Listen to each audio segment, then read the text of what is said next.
As part of a cross-community festival in Belfast. Organisers say they want to redress the fact that young people like them are underheard in our society. Tonight we ask young leaders within Loyalism why they believe this is the case and what they think is holding their communities back. Judith Hill has this report. You're advised that it contains some flashing images. Compelling and colourful, yet those who dreamt this up say they feel put in a box. Our experience overwhelmingly has been that these young people tend to be demonised, they tend to be marginalised, they feel their voices are not in the room. Draw back the curtain and enter into a world where loyalism feels listened to, where children share aspirations and stereotypes get shattered. We're hearing that there are young people who want careers as architects, who want careers as doctors, who want careers in really, really good professions. And for a lot of people that has taken them by surprise. But I suppose my challenge back would be, why not? These young people are bright, they have the ability, and often it's just the system and the establishment that puts barriers in their way. But if we collectively, through social justice, remove those barriers, these young people should fly. I've worked in East Belfast my whole life. I live in East Belfast. I live not far from the Orangefield bonfire. And you know, the young people there are talking about what their aspirations are, and some of them talking about how they're basically studying to be microbiologists. And I mean, if I thought about it, I would have think, you know, that's possible, but I think my prejudice would have thought that wasn't likely. So I was kind of pleasantly pleased to hear that, but also ashamed that I thought that it wouldn't have been the case. This Present Future exhibition is part of the Four Corners Festival. It's a cross-community experience with a diverse range of events that draw people from all parts of Belfast together in new spaces. This particular installation aims to amplify the voices of young people from East Belfast, Carrick and Larne. Underachievement is a particular theme that comes through. A picture has been painted of that, particularly that post-industrial working class unionist community. The education isn't valued, the aspiration isn't valued, the paramilitarism that has been so prevalent within those communities dominates our understanding of that community. And that's not necessarily true for the young people themselves.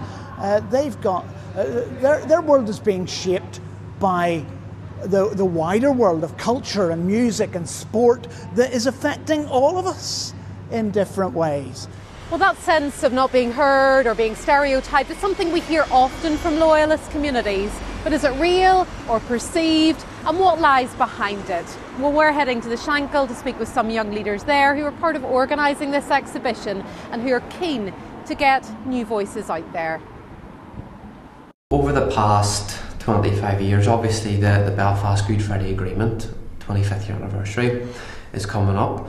There's so many within PEL communities in particular don't feel that they have experienced the dividends from the peace process. We're not seeing, you know, the dividends come into education and in terms of even facilities across areas as well.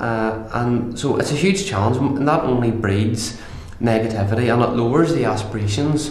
But why in 2023 would it be surprising to some that young people from PUL communities would have lofty hopes? We just need to get to a place where they feel confident in living that out, and we need to see investment in communities like the Shankill where young people are given the skills and the space to actually live out those dreams that they're talking about. I know people who are in professional jobs, who are working as nurses and doctors, who nobody knows in their work that they are in a band because they feel a certain level of shame, or that they have to hide that, or it's not acceptable within middle class society. It's almost 2 years since these riots at Lanark Way sparked frantic conversations about why trouble could still flare so easily and why some young people get drawn in from both sides of the interface. In the last few days, it's made headlines again when a Westminster committee heard some were coerced to take part to wipe out drug debt. That's not a scenario recognised by these young people, who insist poverty and a sense of being left behind are the main issues. I cried whenever I saw that happening in Lanark Way, but these people who were sitting in their pedestals in their ivory towers, just completely demonising these young people and not actually coming onto the ground, talking to them and asking them, why are you here? What's your anger about? Talk to us. And the whole point of the Present Future installation was to show actually we can give these young people a voice and we can do it in a really, really positive and innovative way. We do need to look into ourselves as well, but for me, the main problem does lie within perceptions and negative stereotypes that people want to reinforce. It's easy to get bogged down in the negative stereotypes, as we've discussed. It's easy for you then, as a young person growing up in those societies, to live out those stereotypes and to live out, to become that stereotype. Paramilitarism remains a stubborn feature of life. Those who work on the ground know this well, but say social transformation is key in all of this. What can we do to assist people to leave the stage and to ensure that we have much more peaceful communities? So in response, I think things have changed. Back at the exhibition, another group prepares to go in and experience these stories. I didn't get a massive sense of like a loyalist voice in terms of what we stereotypically think of as a loyalist voice. Because I think maybe in news media and like local conversations about nationalism and loyalism, they always get siphoned into these like silos.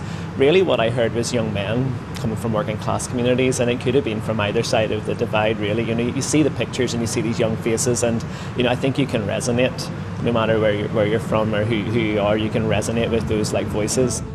Loyalism feeling unlistened to is a familiar narrative. Within the protocol discourse, sections of it have made themselves very heard. But the message from these young leaders is, please don't box us.